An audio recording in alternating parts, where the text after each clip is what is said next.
আপনি বললেন যে সিঙ্গুর থেকে শিল্প দাঁড়িয়েছে, সেই সময় কি সিঙ্গুর আন্দোলনকে সমর্থন জানানো? কেউ সমর্থন করে, কেউ সমর্থন করে।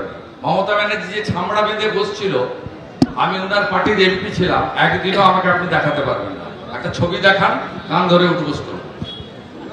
নন্দীগ্রামের আন্দোলন আমি করেছি, ও 16 দিন ছামড়া বেঁধে বসছিল। বুদ্ধবাবু একজন সহজ সরল মুখ্যমন্ত্রী ছিলেন বলে ওকে অ্যালাউ করেছে। ওই জায়গায় যদি জ্যোতিবাবু থাকতো, ওকে তুলে নিয়ে গিয়ে ফেলে দিত, আর টাকাও যেত না।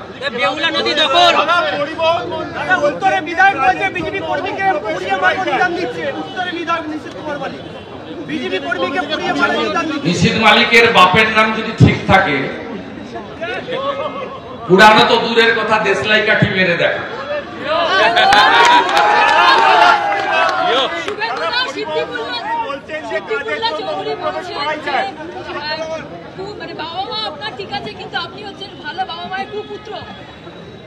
সিদ্দিকুল্লাহ চৌধুরী সাহেবকে বলুন আগে আহমেদের সঙ্গে লড়তে মন্তেশ্বরে, তারপরে শুভেন্দু অধিকারীর সঙ্গে লড়বে। পরিবহন মন্ত্রী বলছেন যে অনুপ্রবেশ করাই যায় কাজের জন্য, তাহলে তিনি তো অনুপ্রবেশকেই সমর্থন করছেন। রাজ্যের করবে তো, ভোট ব্যাংক তো, উনি জাঙ্গিপাড়া থেকে যেতেন তো, ওই স্পেশাল ভোট ব্যাংক ওনার সঙ্গে না থাকলে উনি তো জিততে পারবেন না।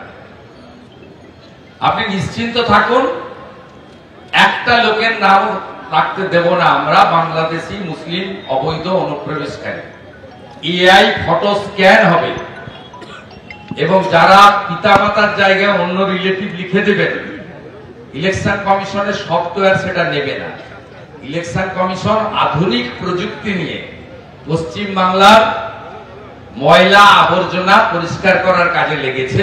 এটাকে আমরা বলবো দামি ব্লিচিং আর ফিনাইল ব্যবহার করছে। আর গর্তে কার্বলিক অ্যাসিড দিলে যেমন সাপ বেরোয়, এরা তেমনি রাস্তায় বেরিয়েছে। আনুন বিজেপিকে।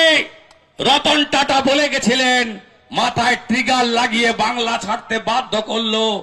আমি খারাপ এম কে ছাড়লাম, ভালো এম এর কাছে যাচ্ছি। খারাপ এম এর নাম আমরা বলিনি, রতন টাটা বলেছেন।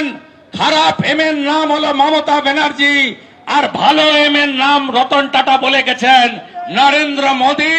বিজেপিকে আনুন, আমরা টাটাকে পশ্চিমবঙ্গে আনবো। ওএমআর সিটে চাকরি হবে, 2,15,00,000 বেকার, 60 লক্ষ পরিযায়ী শ্রমিক, 8 লক্ষ কোটি টাকা ঋণ। তাই তৃণমূলকে হারাতে হবে, হারাতে হবে, হারাতে হবে, হারাতে হবে। যা পিসি তুই চলে যা, যা পিসি তুই চলে যা, যা পিসি তুই চলে যা, যা পিসি তুই চলে যা, যা পিসি তুই চলে যা, যা পিসি তুই চলে যা।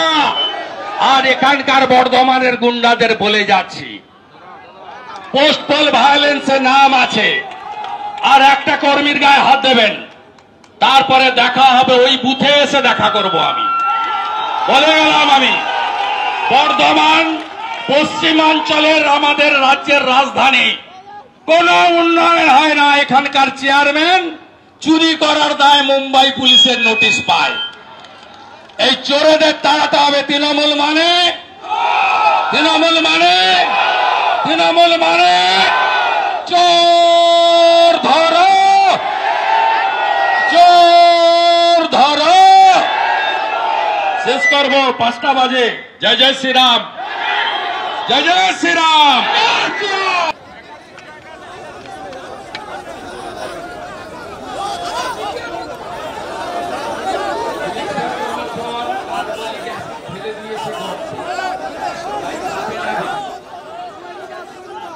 বর্ধমানের আমরাই ইথানল চুরি হচ্ছে, কি বলবেন? বর্ধমানের আমরাই ইথানল চুরি হচ্ছে, কি বলবেন? বর্ধমানে কোন নদীর অস্তিত্ব আছে? ইথানল চুরি হচ্ছে। ইথানল তো চুরি হবে, কোন নদীর অস্তিত্ব আছে? বালি বলো নাকি? এখানকার আইসিরা কোটি কোটি টাকার মালিক হয়ে গেল, কম্পিটিশন করে ভাইপোর কাছে টাকা পাঠায়। খোকন আর রাসবিহারী কম্পিটিশন করে টাকা পাঠায়। কোন নদীর অস্তিত্ব নেই, সব বন্ধ হবে, মাস 3-4 লাগবে। ভাবছেন না আমি 11 সালেও লড়েছি সিপিএম এর সঙ্গে। মানুষ প্রস্তুত, সবাই বলছে গণনাটা ঠিক করে করবেন তো, আমরা প্রস্তুত।